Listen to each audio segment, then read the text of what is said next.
Buenas tardes y muchas gracias a todos por acompañarnos en este día, que para mí es un honor tener en esta 10ª sesión ordinaria al arquitecto Carlos Lascurain Rangel.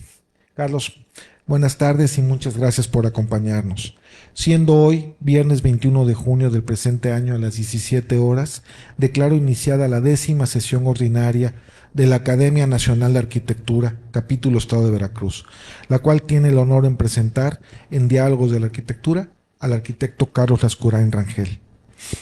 Voy a leer una breve reseña porque si leemos todo realmente se nos va prácticamente toda la tarde. Carlos Lascurain Rangel, jalapeño, nacido en 1942. Es egresado de la Facultad de Arquitectura de la Universidad Veracruzana. Cuenta también con un posgrado en vivienda, planeación urbana y construcción en el Bose Centrum International Education, una maestría en ciencias por el INIREB y un doctorado en arquitectura y urbanismo por la Universidad Politécnica de Madrid. Ha sido profesor en diferentes asignaturas en varias universidades, entre las que destacan la Veracruzana, la Anáhuac y la Cristóbal Colón. Profesionalmente se ha encargado de la construcción y remodelación de diversos espacios históricos, preservando y procurando el patrimonio cultural regional, así como también la construcción privada, manteniendo un estilo propio y distintivo por muchos años. También fue promotor, y eso no lo sabía, promotor de la declaratoria, y hoy en día es un tema importantísimo, de la Reserva Ecológica del Cerro Macultepec en noviembre de 1978.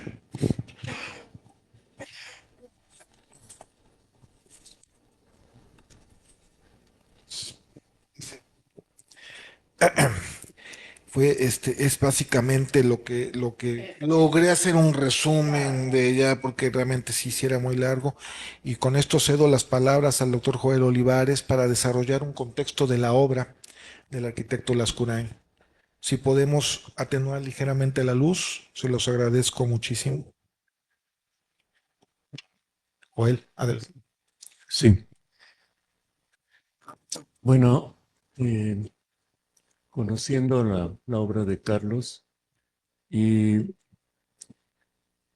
creo que nos pasa como arquitectos que lo que menos estamos habituados, o sea, como que siempre estamos resolviendo el tema hacia adelante de la construcción, o sea, del diseño de la construcción, y no llevamos registro, ¿no? O sea, de qué es lo que se está haciendo, cómo se está haciendo, archivos, y después al final, pues fotos, digamos, fotos actualizadas, ¿no? O sea, fotos casi elaboradas por un fotógrafo, ¿no? Por ejemplo. Yo pienso que eso ha hecho que no se conozca toda la obra y todo lo que se propone por arquitectos creativos como tú, ¿no? Y cuando nos envías todos tus archivos, que por cierto venían como 3 veces repetidos, no sé por qué, pero pues no había demasiado donde tomar, ¿no? Referencias, ¿no? Porque muchos detalles o muchas cosas que no están pensadas más, o sea, son como casi fotos familiares, para decirlo de alguna manera, porque además había de Navidad, ¿no? Entonces, bueno, todo eso resulta anecdótico y nos resulta un poco, digamos, estructurado como para poder determinar obras y que sean relevantes y que tengan un contenido y un sentido, ¿no? Te digo, sí,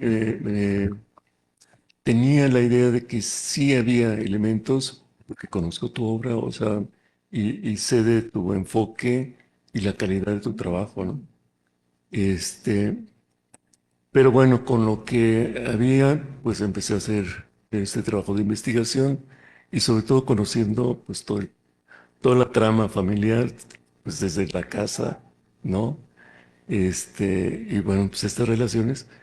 Y yo espero que más que una disertación sobre este tema, porque en particular, digamos, a lo que me he dedicado básicamente desde el punto de vista de la teoría es al tema del lenguaje, el tema del lenguaje en la arquitectura, y no solamente de lo actual, sino de dónde procede, cómo se da, cómo se desarrolla y cuál es este futuro del lenguaje para el siglo XXI. Entonces, aquí hay un elemento. Normalmente todas las obras que hemos analizado vienen pues básicamente de los 70 para acá, o sea, un poco antes, si acaso, pero si acaso 65, pero casi de los 70, ¿no? Entonces, en esa época, básicamente es cuando se da el movimiento posmoderno, ¿no?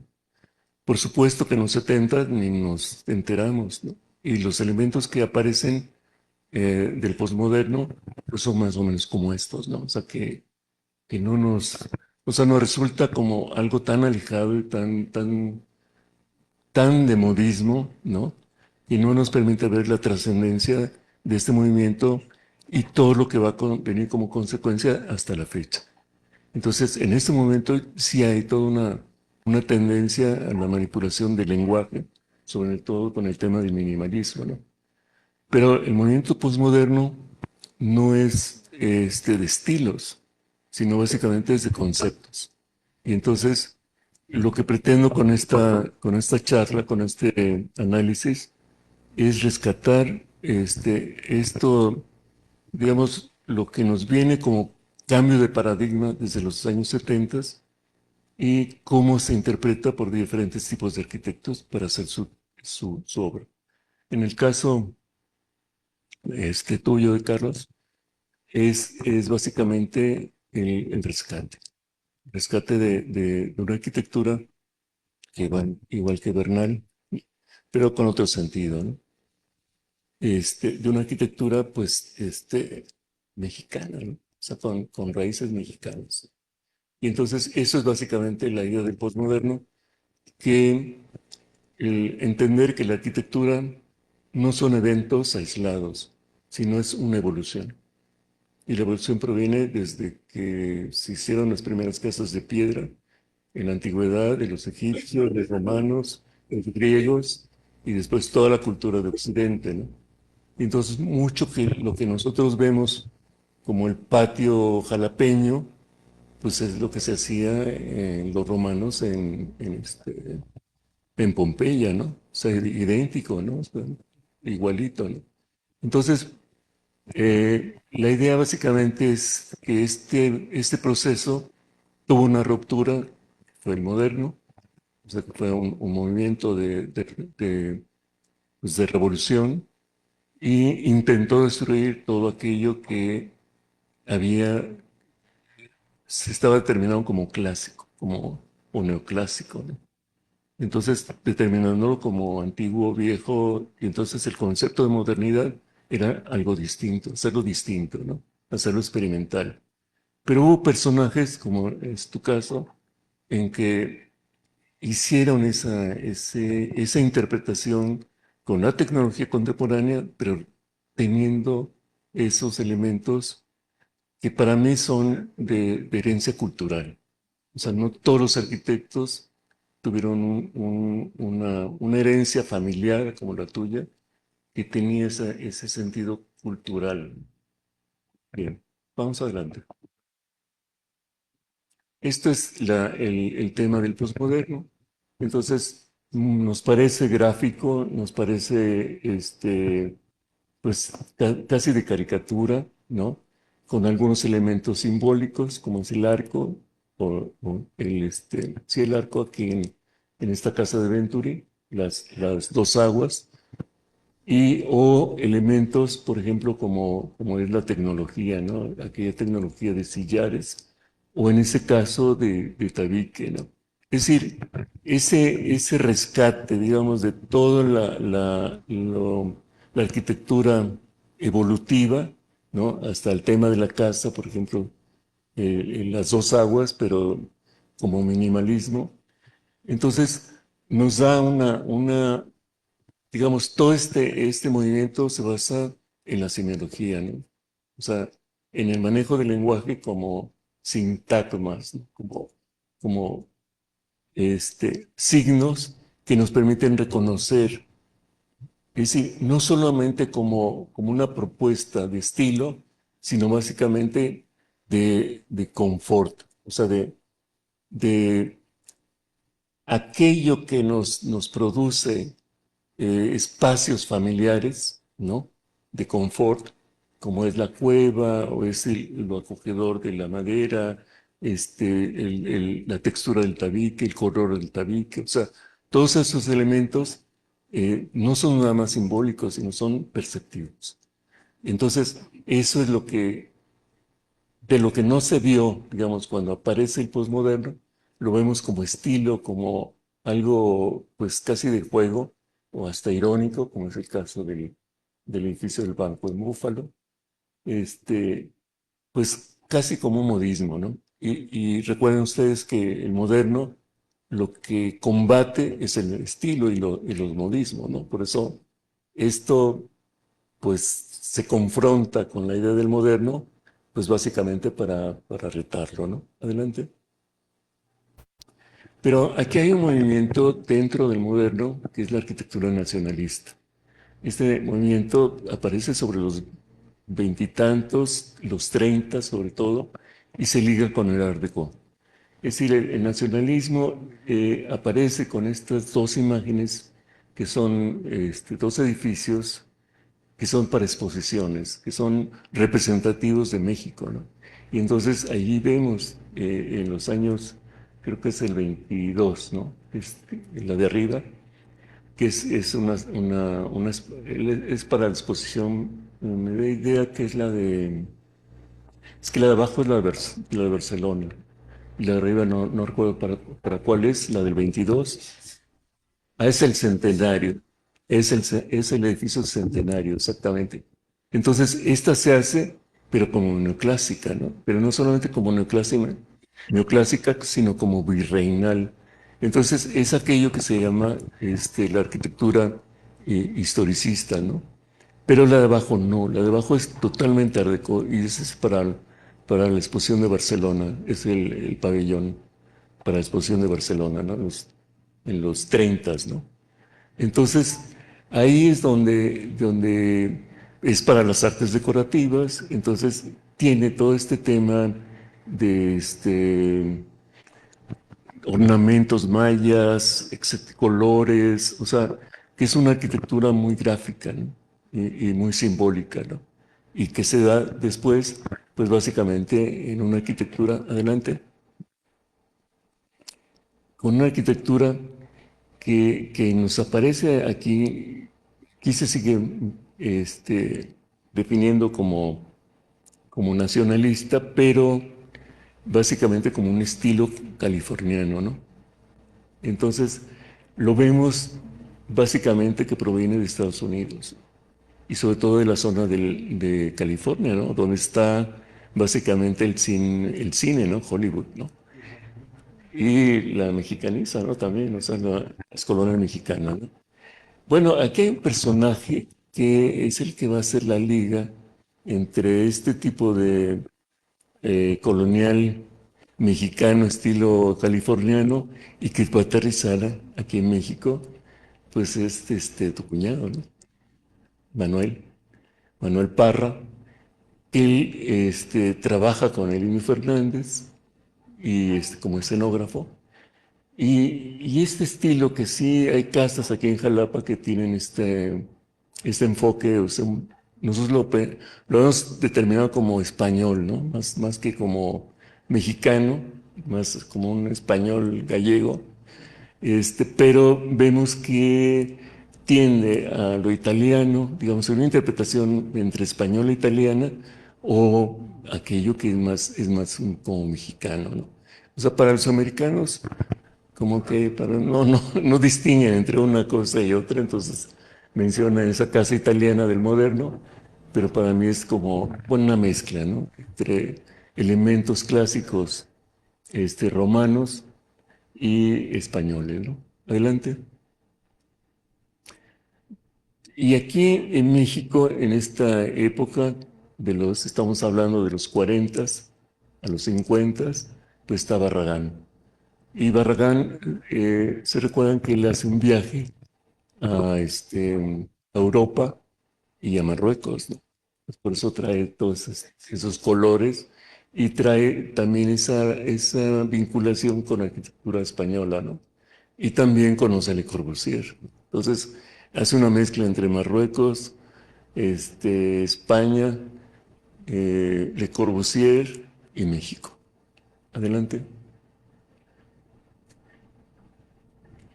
Y aquí es lo interesante del caso porque mm, si bien los interiores, sobre todo la casa, es muy mexicana y aparece como, es decir, la importancia de Barragán es que aparecen las revistas de diseño con es decir, con este renombre que tiene la arquitectura californiana en la zona de máxima difusión que es California, ¿no?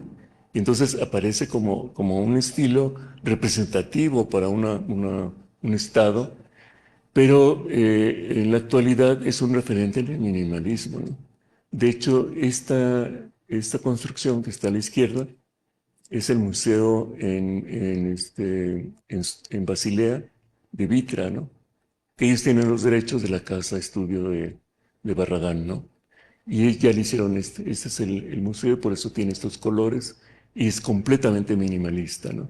La escalera la podemos ver que es básicamente Barragán.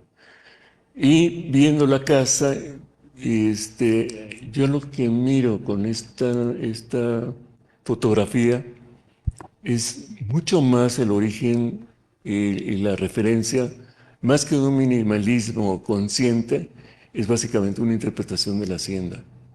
O sea, es la fachada de la casa estudio, para mí es más hacienda que minimalista, ¿no? O sea, sí tiene esa referencia hacia el colonial mexicano, ¿no? Adelante. Y bueno, aquí está Caco Parra, donde pues hace una interpretación escenográfica de la arquitectura, ¿no? Y pues el manejo de la luz, sobre todo para la escenografía, es fundamental, las texturas, los materiales y los códigos, ¿no?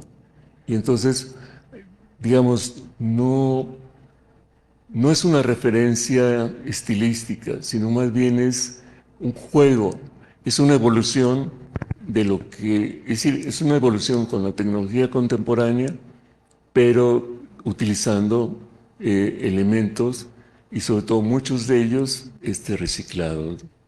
Adelante.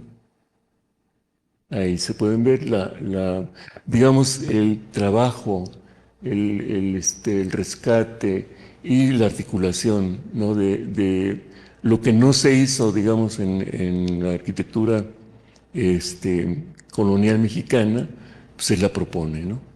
Y la experimenta, ¿no? Adelante. Y bueno, aquí está ya Carlos Lascurain. Para mí esta casa es la más minimalista del colonial mexicano, ¿no? Y no lo llamaría colonial mexicano. Digamos, lo que nosotros veíamos en esta época de colonial mexicano era más un estilo, se pone una rueda de carreta, una lámpara de esas de vidrio soplado y elementos, digamos, herrerías o aplanados, o el tabique o la teja, ¿no? Aquí no vemos ni teja, ni vemos los aplanados, sino vemos una arquitectura completamente del moderno, ¿no? Muy clara, muy estructural, ¿no? Pero con digamos, unas sensaciones, pues clásicas, ¿no? El balcón, por ejemplo, ¿no? La herrería que está completamente diseñada, o sea, con una fuerza, ¿no? Con una, digamos, en la actualidad no sería por el caso de los robos, ¿no? Pero, o sea, de seguridad. Pero en ese entonces, digamos, tiene esta fuerza que no se sabe en las herrerías. Digamos, lo podemos ver en el edificio de junto. Y lo potente que es el tabique ahí con la chimenea, ¿no?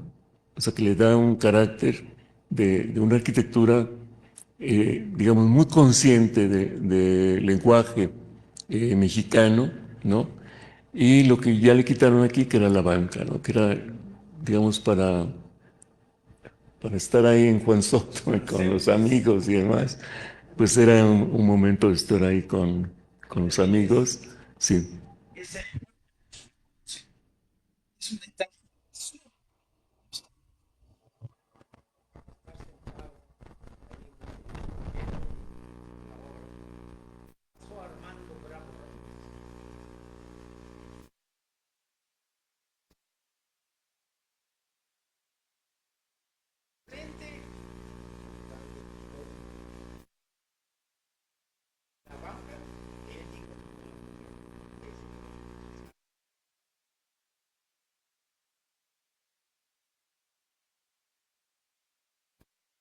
Adelante.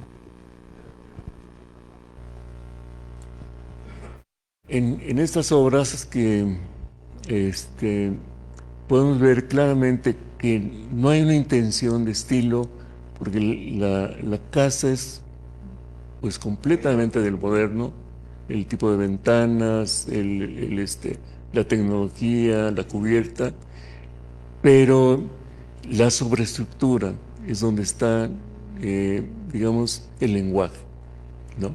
Pero no es una sobreestructura de estilo, sino es una sobreestructura de acoger con un vestíbulo, con un porche, la entrada, ¿no? Y a la vez darle una identidad y una dignidad, ¿no? O sea, en la obra, ¿no? No sé si nos quieres platicar un poco de la casa esta en particular. No, bueno, esta es la que está en... Ah, sí, sí, la conozco. Me parece...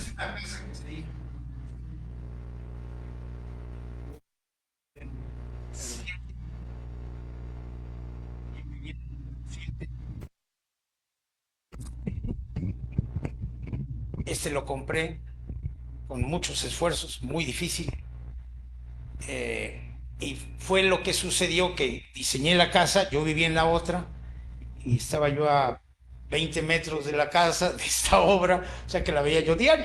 Y eso fue acumular cosas, esa columna es un camarón, pesa 1 tonelada, esa columna de aquí pesa 1 tonelada. El proyecto tardó mucho tiempo en hacer el tejabán, el pórtico tardé unos años en terminar.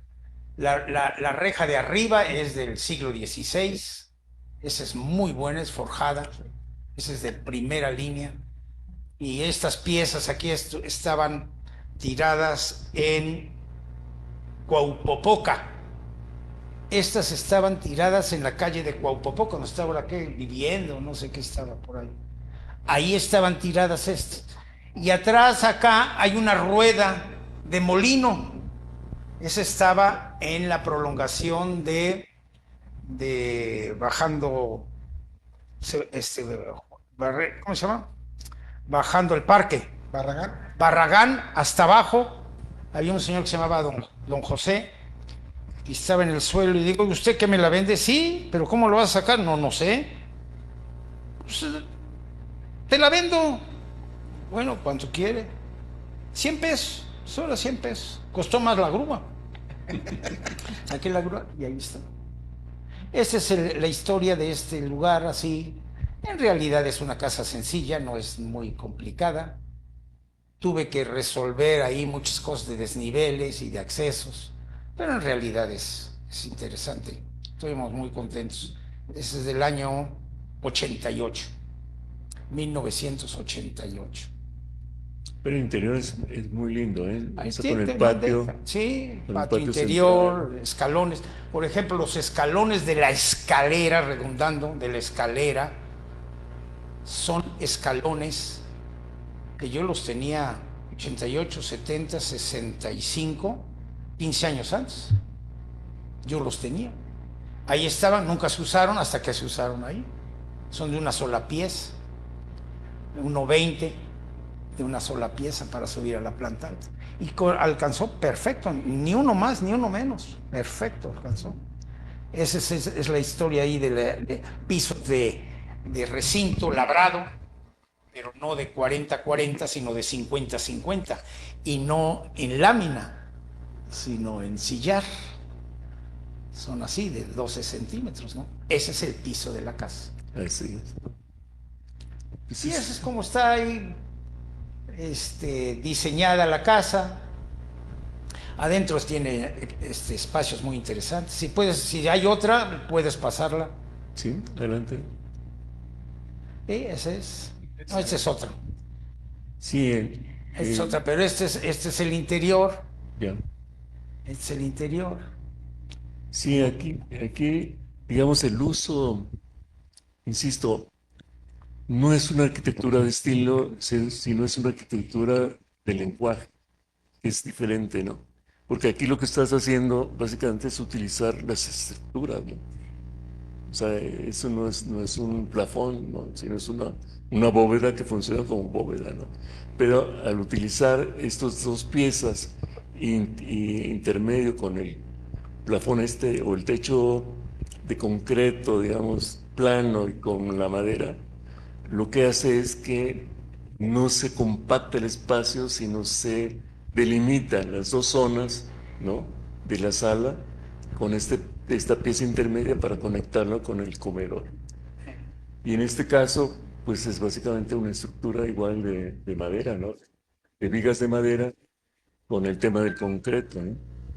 Y entonces atrás podemos ver el arco, dice, el arco y los detalles, ¿no? El piso con estas figuras de madera, que no son, me da la idea que no es madera, ¿no? Y y el tema de la luz, el tema de la iluminación. O sea, digamos, hay una herencia, digamos, yo no te diré así directamente de Caco Parra, sino del concepto escenográfico de la arquitectura. Eso es lo interesante de tu arquitectura, ¿no? Adelante. Sí, adelante. Esta es la primera, regresa, por favor. Sí, Esta de la izquierda es una casa que termina hace 2 años. ya, Carlos Ceder iba a venir, no sé qué pasó. Es una casa que a mí me gustaría mencionar sí, ahora que estamos aquí. Gente, familia, amigos. Hay ingredientes en la formación de un arquitecto. El ingrediente principal es, bueno, la facultad de arquitectura, cómo se forma, cómo se compite, ya empiezas a competir desde el segundo de la arquitectura, ya estás compitiendo con los demás y ver y copiando qué hay, qué hacen y ahí se comienza.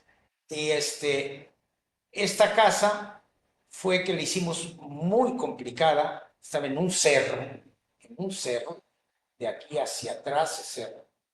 Y las dos ventanas, no se ve esa ventana de allá y hay otra más acá, que son cuadros del bosque que está atrás. No hay que dibujarlo. El bosque está en el vidrio. Y tú te paras y ves y está pintado ahí, ¿verdad? Es el bosque que está atrás. Esa es una casa bonita. Ahora sí, ya, perdón. sí. Este es un patio interior.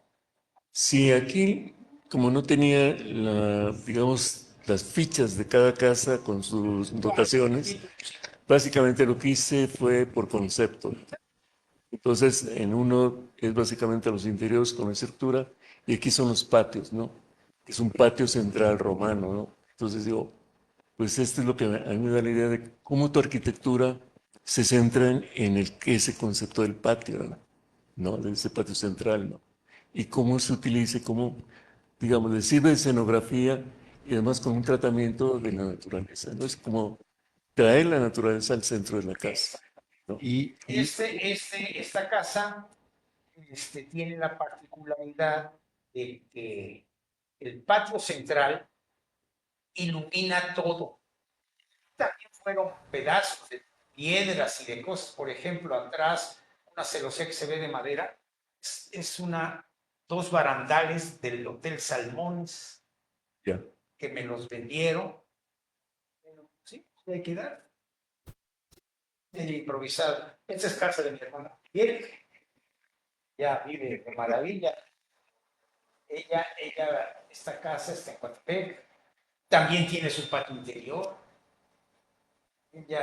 Estas piezas que están aquí son pedazos de cuadrados rectangulares de recinto que se cortan en pedazos porque el sol entra y refracta en ese muro la forma de la sombra. Esta es la casa de Julieta. Y la casa de Julieta le hemos puesto, ella y yo, es una escalera a la que se le hizo una casa. Complicada, pero míralo, ya está. A ver, síguele si hay otra. Sí. Aquí lo interesante. Aquí, mira, esta es la escalera. Sí. Eso es lo interesante del patio, ¿no? Que se vuelve. Este es mi patio. Exactamente, que se vuelve la conexión del el piso de arriba, ¿no? Exactamente. Entonces, Fíjate que yo había tenido pequeño, mis primeros dos contactos con la arquitectura fue el restaurante de la Pérgola, que desde niño me impresionó el restaurante de la Pérgola. Pero la casa que me impresionó y que me cambió fue la casa de los Velasco, está en Villahermosa. Esa casa, pasé a verla, tomé fotografías y realmente me impactó. Está muy intervenida, pero recordé perfectamente el patio central que tenía.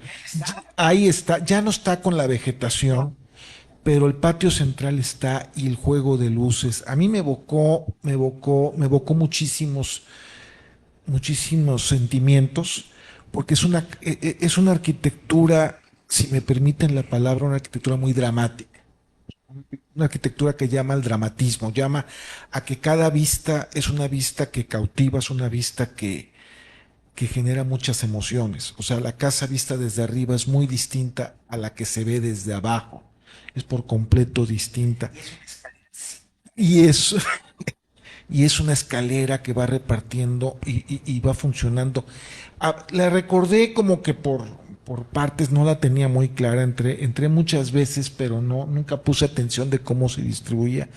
Pero es algo que siempre me gustó de tu arquitectura, la idea del patio central, ¿no? Del gran articulador, pero que no nada más como un articulador, sino como una función de iluminar, de ventilar, pero también de recrear a los que están en la casa, ¿no? De darles vistas interiores a.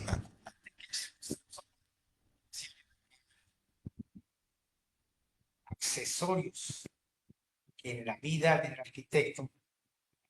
Bueno, la escuela, después arquitectura, y después vamos construyendo. Pero vamos construyendo es mentira, porque no construimos nosotros. Construyen, por eso los traje. Ahí está, ahí está. Ellos son, unos vienen desde hace 20 años, otros más, pero ellos son los que realmente hacen el detalle. Ahora, ¿qué hay en este detalle?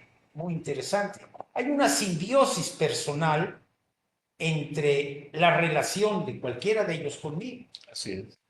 Ya no tengo que decir, oye, saca el lápiz, a ver, ahora mira, aquí qué vas a... No, no, no. Mira, haz esto. Y entonces, Ciro, y puedo hacer. Excelente trabajador. Ya ni se diga aquí, el compadre Artemio Limón González. Pero así yo creo que esa parte de los ingredientes que tiene la vida de arquitecto es muy importante. Y eso es parte, todos ellos son muy queridos trabajadores. Ahora estamos construyendo en Oaxaca, locura de locuras, hacemos 9 horas en llegar a Juchitán, vamos hasta Juchitán, Oaxaca, y ahí vamos de vez en cuando, pero ya está quedando felizmente. Y hay lo que hay que dar gracias es que primero a la familia, la esposa, los hijos, Hijo Carlos, que me apoyó muchísimo. Pero ¿cómo se va desarrollando eso? El ingrediente especial que se hace es creatividad con ingenio de ellos. Eso ya lo tenemos aquí presente allá en la famosa iglesia de Santiago, ¿cómo se llama? Ahí cerquita de Cholula. Y que dijeron, trajeron a los artesanos españoles, y dijeron, oye, mira, queremos hacer aquí un ángel. Mira mi ángel, ¿ya viste mi ángel? Míralo. qué bonito está. Sí, yo lo hago igual. Y se lo hicieron. Tonantzin. Santiago Tonantzin. ¿Y sabes qué hicieron? Exactamente igual, nada más que con plumas. Con plumas. Y tienen plumas aquí los santos. Es una maravilla. Eso es un ingrediente que no aparece en todos los lados. Parte de esta historia constructiva es eso, que ha habido muchos aciertos, muchos errores, muchísimos fracasos, quizás ha habido más fracasos que aciertos. Pero bueno, vamos caminando, es el apoyo. Aquí mi hermana me dice, oye Carlos, tengo 400,000 pesos, creo que sale de la casa en 400. Bueno, pues vamos. Fue exacta. Barandales, estructura, piezas, arcos, luces. Eso quedó muy bien, muy bien, muy bien. Pasa otra, por favor. No, Perdón. Sí, lo que veo es una arquitectura sólida. O sea, estamos hablando de una tecnología del moderno que es de tabique, que ya no es de piedra, ¿no? Y que tiende más hacia ser ligera, ¿no? Pero aquí, en tu caso, vemos que con esa tecnología es una arquitectura sólida, se maciza, ¿no? Es un ingrediente muy, muy de este tipo de arquitectura, pues muy mexicana, ¿no? Pero también es una arquitectura táctil, ¿no? Entonces se ven los aplanados muy lisos, ¿no? En la zona que puedes tocar, o los rugosos, ¿no? Para dar más solidez, el manejo del color y el manejo de la luz, como escenografía, ¿no? Con esa iluminación, ¿no? Entonces, yo lo que veo es que incluso con esta anécdota de una casa de 400,000 pesos, pues no lo parece, ¿no? No, es eso. Exactamente, no lo parece.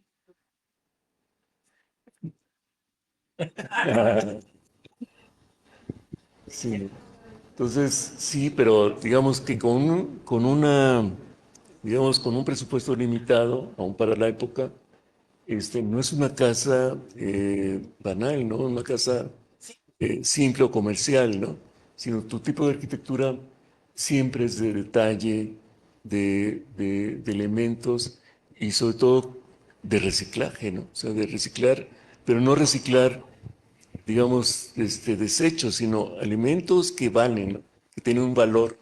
Y entonces esa es como una incorporación, como una simbiótica, ¿no? Entre arquitectura histórica Y el objeto y arte, ¿no? Sí. exactamente. Esa es la idea, ¿no? Adelante. Los pasillos, ¿no? Esta es una casa que está en Otoño, muy bonita casa. Esta es la de Carlos Seder, la primera. Este es un estudio de unos libros que hicieron y la gente cuando ve una cosa de estas no la entiende porque está hacia arriba y son domos. Sí, Pero la luz, en efecto, esa luz es muy agradable. Es esta misma que llega aquí. sí. Aquí lo que hice básicamente fue tipología, ¿no? El patio y el pasillo, ¿no? Bueno, aquí el tema del pasillo, digamos, para la arquitectura del moderno, resultó un rompecabezas y casi eliminación, ¿no? La idea del pasillo, ¿no? O sea, en el moderno se elimina, ¿no? La idea del pasillo, ¿no? No es del moderno, ¿no? Sino es más de una arquitectura clásica, ¿no? Y el diferente uso de los pasillos, ¿no? Por ejemplo, aquí con la bóveda de tabique, ¿no? Que le da una fluidez espacial, pero lo interesante de tus pasillos es que los utilizas como galerías, ¿no? O sea, no es incluso los detalles de los escalones o los remates, ¿no? Es un juego perceptivo, ¿no? Por un lado, la privacidad, pero por otro, la continuidad y el por qué es un pasillo, ¿no? Es un sitio, ¿no? No es un espacio de transición. Pero además huele, es algo que también se agradece muchas veces, que las casas sean casas recorrido. Claro, Vaya, que las recorras, que las vivas, claro. y que no sean espacios sin función, sino que la casa la puedas recorrer y te invite. Bueno, yo ahorita tengo ganas de saber qué es esa biblioteca, ¿no? O sea, queda uno invitado a conocer los espacios y a recorrerlos y a investigarlos sobre todo. Sí, adelante. Ahí es donde vemos la galería, ¿no? Digamos, ¿no? Los nichos. Sí, sí, así es. Y esta columna que está aquí, un amigo, fui a una maderería y me encontré una viga de 2,70 por 70 por 70. Igual.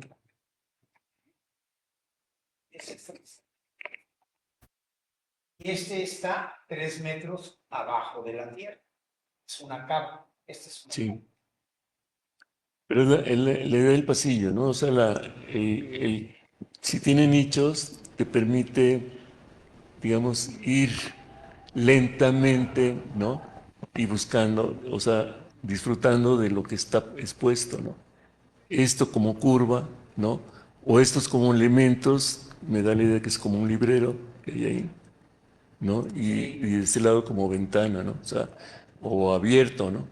Entonces, lo que hace que el pasillo, digamos, se utiliza como elemento de relación entre las áreas, ¿no? Pero también es un sitio, ¿no?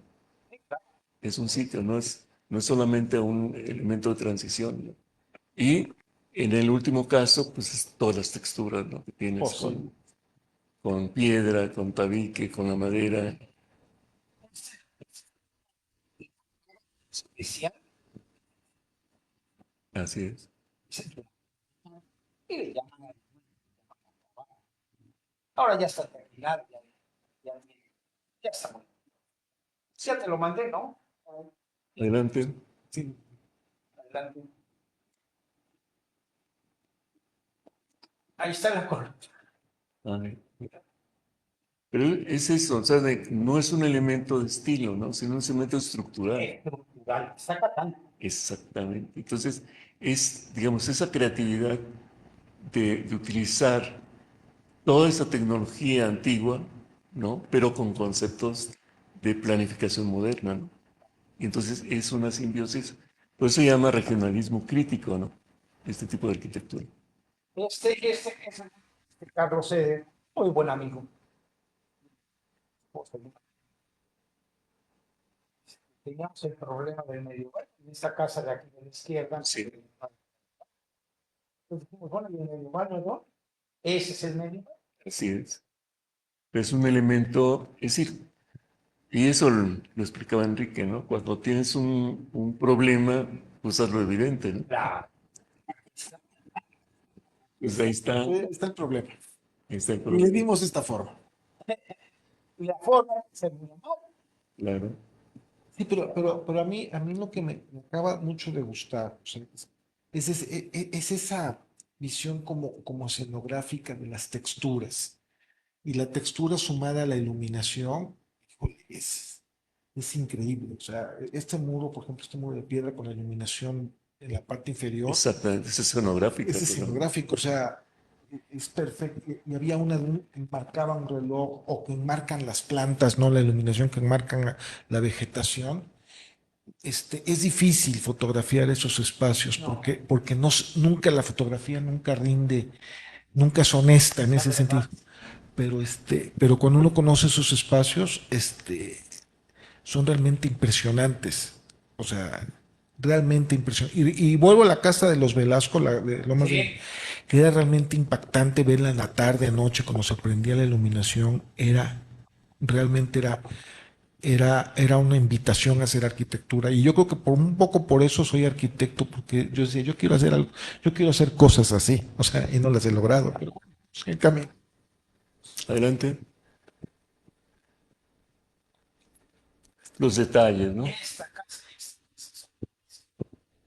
esta casa. Y Y este es el interior de Mediobanco. de ese medio año. Lo interesante es esa arquitectura de detalle, ¿no? O sea, de este elemento que divide ese pasillo con el tema del comedor, pero está hecho con tanto detalle, digamos, artesanal, ¿no?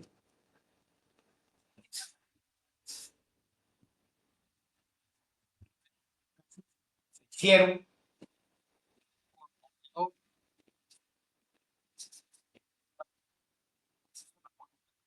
Cuadras grandes, 30 Sí, metros. pero, digamos, es lo que hace potente, digamos, ese tipo de arquitectura.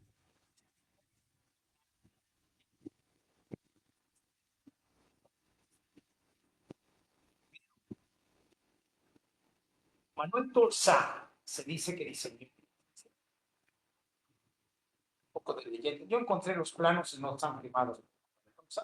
Pero bueno, Manuel Tolsá le dio la forma, sí, no así a contracorriente, sino a favor de la corriente, por eso uno da la vuelta así.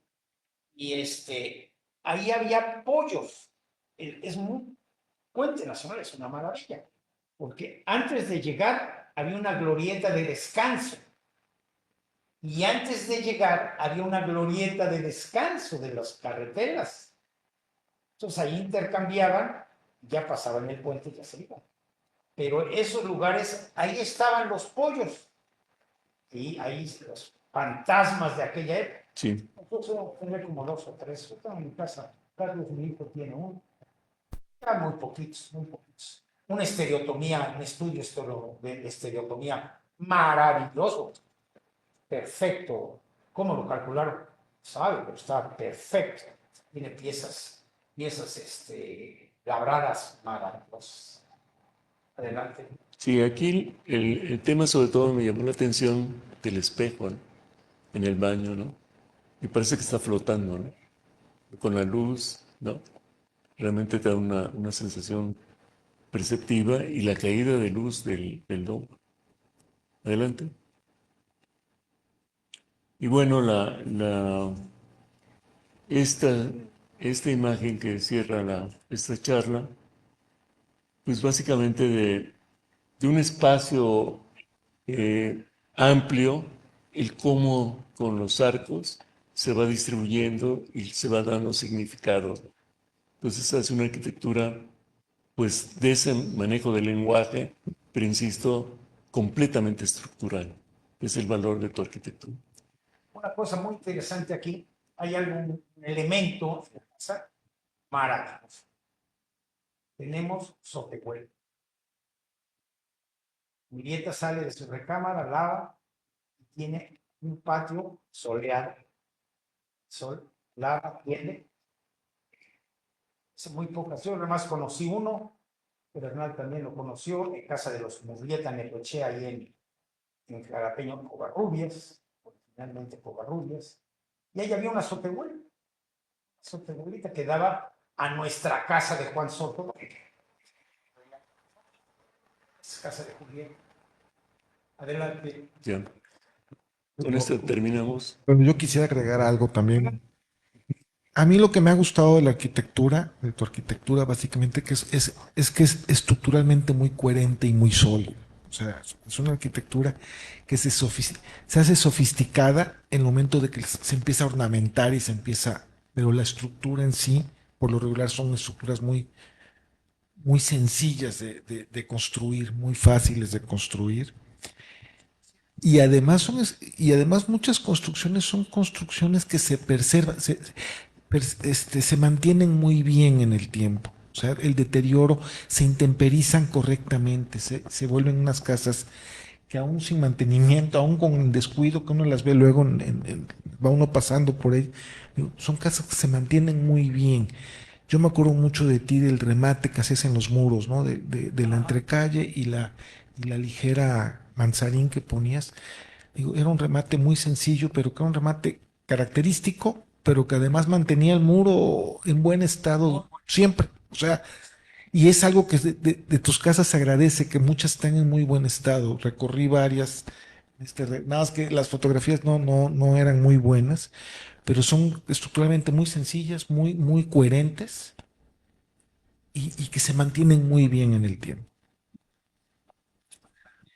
Bien, pues no sé si alguien quiera comentar algo o expresar qué les ha parecido.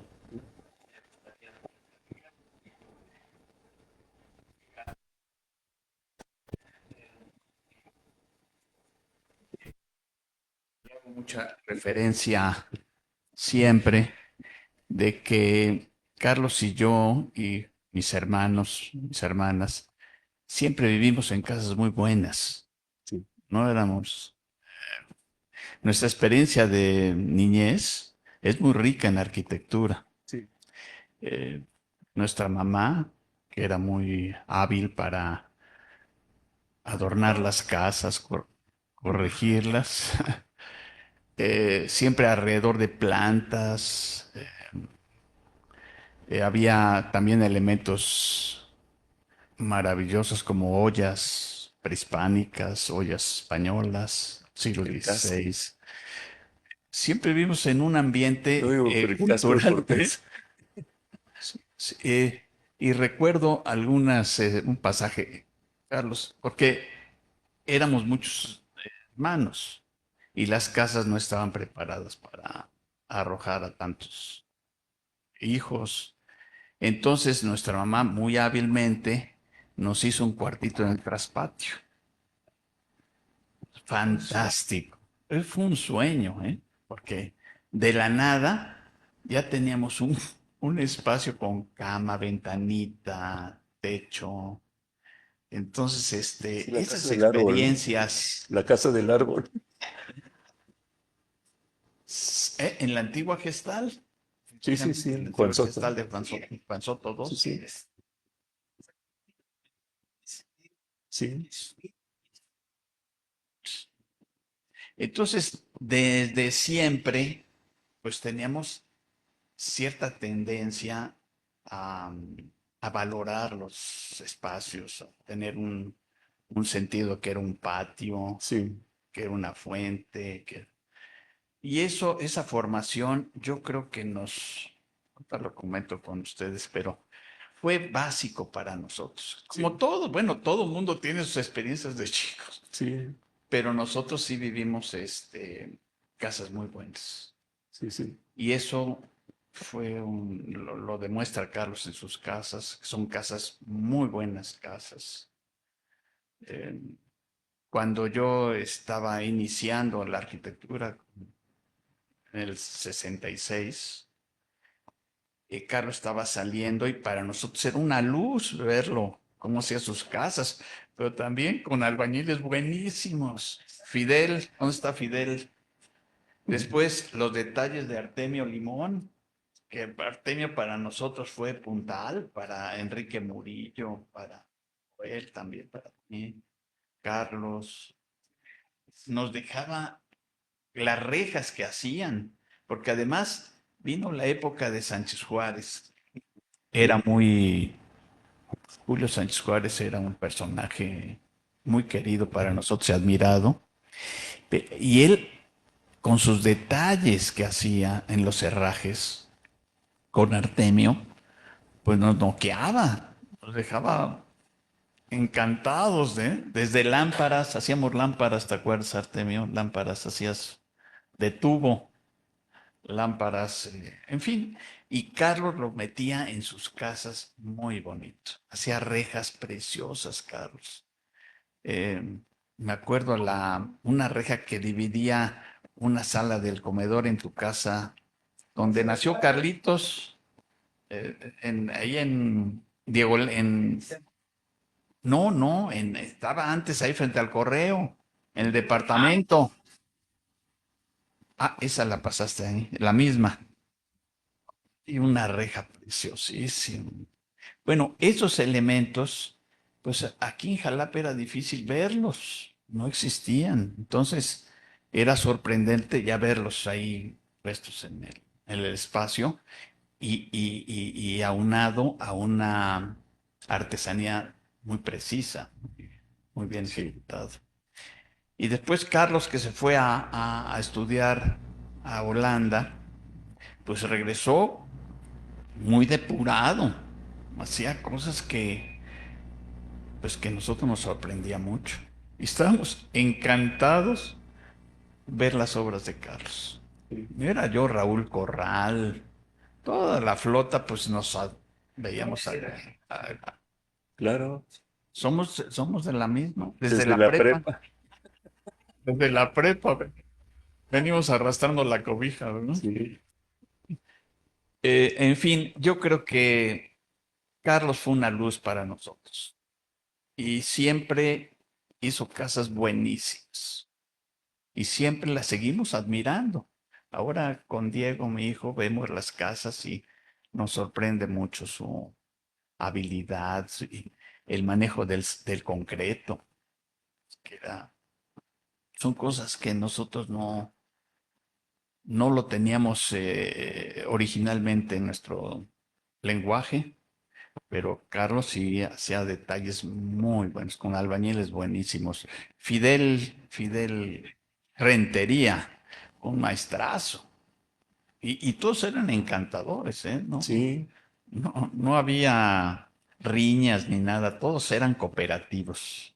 Y a Carlos pues siempre lo querían mucho, hasta la fecha lo quieren mucho, porque ha sido muy condescendiente con ellos. Y yo en forma personal, Carlos siempre, desde que yo era chico, porque nos llevamos 6 años de diferencia, y ya 6 años es cuenta, sí, ¿no? y él siempre me consideró mucho. Me llevaba de viaje. Una vez fuimos a Acapulco, ¿te acuerdas? En un viaje fantasma, yo creo. Y paramos en un hotelito en no sé dónde, man. Bueno, pero era Carlos, el animado, ¿no? Sí, sí, sí. Carlos era el animado.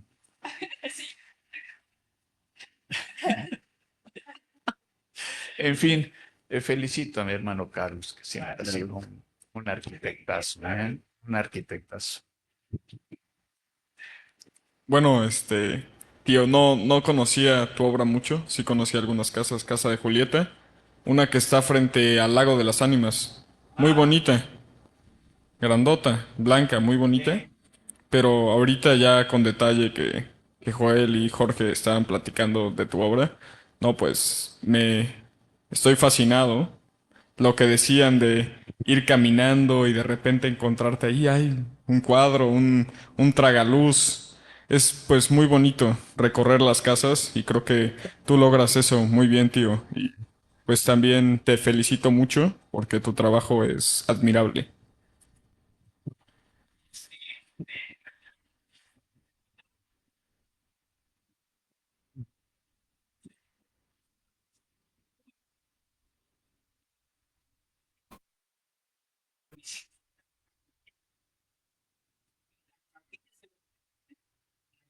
Comienza desde el suelo, todo está bien que aparece, también que ya cuando se cierra, lo único que buscamos es que a las 12 del día, en el cenit, que no siempre es a las 12, en el cenit entre y alumbre el altar. Y todos los días lo ven, todos los días lo ven. A las 12 de la noche, 12:30, a las 8 de la noche. Pero pasa y alumbre. Esta es la Sí, eso se llama arquitectura significativa, o sea, fenomenológica, porque interviene un fenómeno que es la luz. Y eso lo hacían los mayas, ¿no? Entonces, insisto, el tema de la arquitectura no es un estilo así de lo nuevo que está saliendo, ¿no? Sino es un proceso de evolución que solamente hay personas muy sensibles que lo utilizan, ¿no? O sea, que lo retoman, ¿no? O que lo estudian, ¿no? Y entonces se va incorporando a este lenguaje. Bueno, aparte de que Carlos es mi hermano, es mi padrino, pero siempre Carlos ha sido un consejero muy bueno, siempre, toda la vida. Es más, nuestra casa tiene mucho de Bernal y una parte de Carlos también. Siempre ha sido, siempre he recibido apoyo de él, siempre, incondicionalmente, no importa qué día, si es sábado, domingo o lo que fuera, siempre estoy, él me da muchos consejos, y los acepto. Para mí, pues es un gran arquitecto. Yo lo he visto en muchas otras casas también. Nuestra casa no es exactamente la casa que él presenta, ¿no? Sino, pues, como fue una casa de remodelación, pues, pues ahí sacando las cosas que había y vigas viejas que había, se hizo un tapanco muy bonito arriba de una sala, diseño de Carlos, y también tiene mucha luminosidad. Tiene porque también puso unos tragaluces en esa área de la sala, que es una extensión.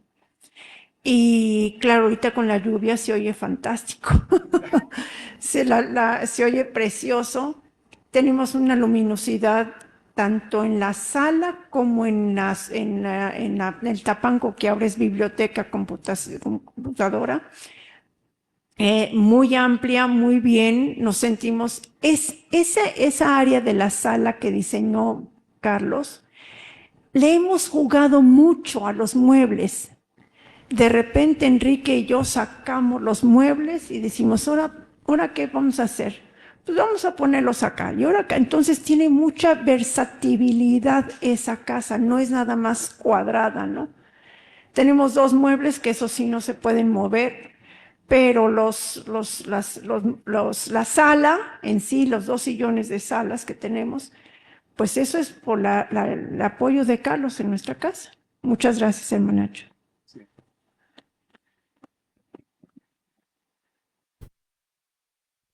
Ahora, yo invito a todos ustedes a que vayan a conocer la casa de 400,000 pesos.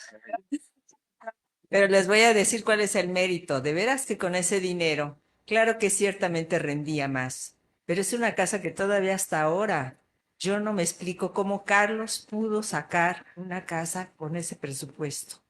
Yo le dije, aquí está este dinero y sabes que al final de él, cuando se acabe, yo ya debo estar adentro, ocupándola. Y va resultando esta casa. Yo no intervine más que le dije, mira, vengo de una casa también muy bonita por Cuernavaca. Y le dije, pero no quiero ya madera. Yo ya vigas y puertas y de eso, o sea, lo mínimo de madera. Ya simplifica la vida que yo voy a tener ahora de aquí en adelante y fuera madera. Entonces tiene muy poca madera, pero me ha hecho un diseño fantástico. ¿Que saben quién lo goza mucho? Los niños chiquitos, como tiene dos entradas, la entrada principal de una cochera y una cochera, los niños van, vienen, se divierten, hay espacio, vuelven a otro punto donde ellos mismos se sorprenden mucho porque hay mucho juego en un terreno muy chico, de nada más 10 metros de frente, bueno, por 25, pero la casa tiene 160 metros cuadrados, pero muy bien aprovechados y sobre todo con diseño muy bonito, que el tiempo que yo la he vivido, la he gozado, disfrutado muchísimo. No hay gente que no llegue, que se queda boquiabierta realmente la gente viendo una casa con tanto diseño, tan rico en detalles. Y hay una cosa que Carlos diseña muy bien y eso le resulta siempre muy bien, son las chimeneas. Tiene una chimenea formidable, que jala formidable. Está integrada a la sala, no ocupa, no estorba. Y entonces es algo así. Siempre estoy yo agradecida de Carlos y sobre todo que en aquel momento que yo vine en una situación difícil y especial, ¿quién me entendió sino Carlos? ¿Quién fue el apoyo principal sino Carlos? Que hasta la fecha la llevamos pues, muy bien y le agradezco de por vida.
pero en un lugar estratégico que luce mucho. Es Está sí, así es que, bueno, la invitación está abierta para todo el que guste ver una casa de diseño destacado. Ahí la tienen.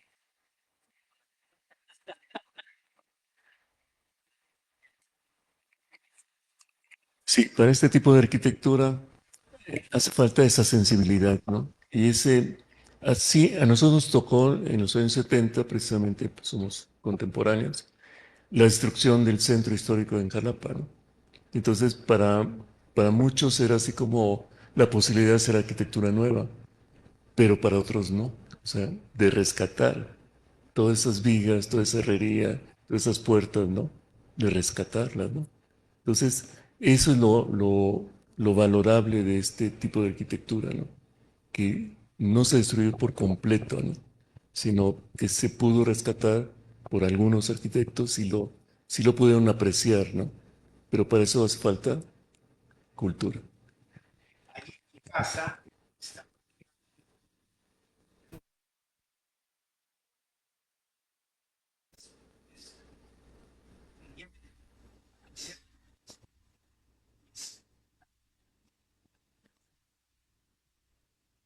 Se estaba en la antigua Secretaría de Salud de Enríquez.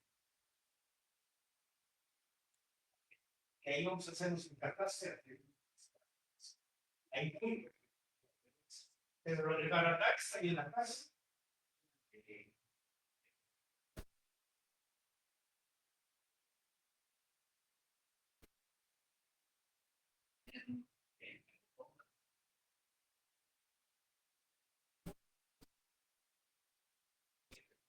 Y no habrá el último yo para terminar. Era la preservación del Magnetepe. Yo fui a caminar, echando la basura, y donde la familia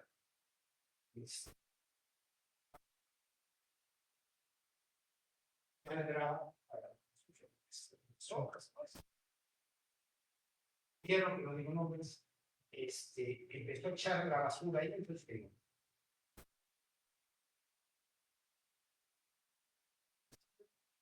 acceso directo. Lo vi a él, entregué, para el liceo. Me habla, señor Ricardo, te apoyo, ¿qué hacemos? Sí, tengo tema para reservarlo, resérvalo. Dice, bueno, te voy a conectar con alguien que acababa de llegar.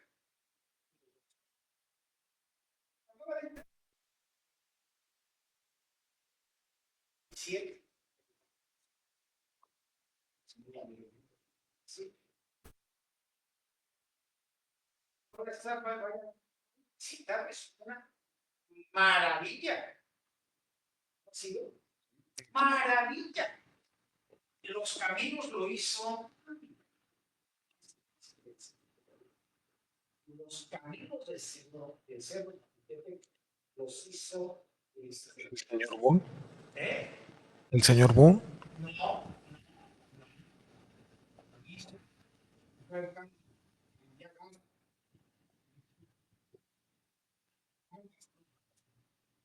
Él fue el que hizo los cambios.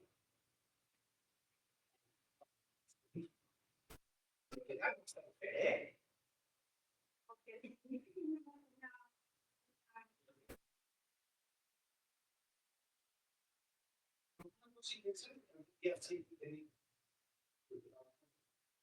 Es que arriba de la pirámide, yo tengo la fotografía, arriba de la pirámide, paro, se veía hasta el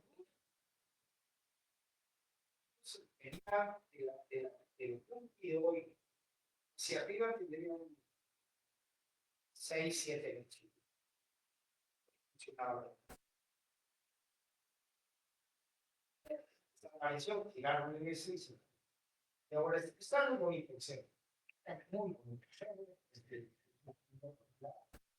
Ahí está.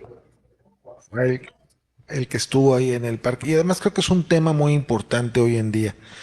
Yo quiero, no sé si alguien más quiera agregar algo, pero yo quiero decir un punto que me parece bien importante. Digo, yo como la edad que tengo, 55 años, es que en los 60s, en los 70 sobre todo, vimos algo que ya no vemos hoy en día. Y que llegaba gente de fuera y decía, es que las casas en Jalapa son especiales. No se veían casas así en Puebla, ni en México, ni en ninguna. La casa jalapeña eran como pequeñas casas museo. En todas había, y decían, y uno estando aquí no se daba cuenta, pero decían es que todas las casas tienen un cuadro de Tarragó, tienen un detalle de una herrería, tienen un detalle de una columna de una casa antigua. Todas las casas son muy parecidas, todas las casas, pero son casas modernas, pero son casas jalapeñas, es una arquitectura muy particular. Creo que eso lo hemos perdido. Y ahorita que lo comentabas, Joel, de un regionalismo crítico, ¿no? Retomar el hecho, retomar la arquitectura con una visión regional de lo que tenemos y lo que somos, porque eso es lo que nos da identidad. Eso es lo que nos da cohesión social, eso es lo que nos da una idea de sentirnos parte de algo. Y eso fue la arquitectura, ¿no? Porque nosotros nos veíamos y veíamos las casas, no, son casas que están a nivel mundial, pero son casas jalapeñas, ¿no? Que tienen elementos que se repetían en casi todas las casas, ¿no? Pero que las hacían muy, muy ricas. No sé si alguien quiera abordar con algo más ya para terminar la sesión.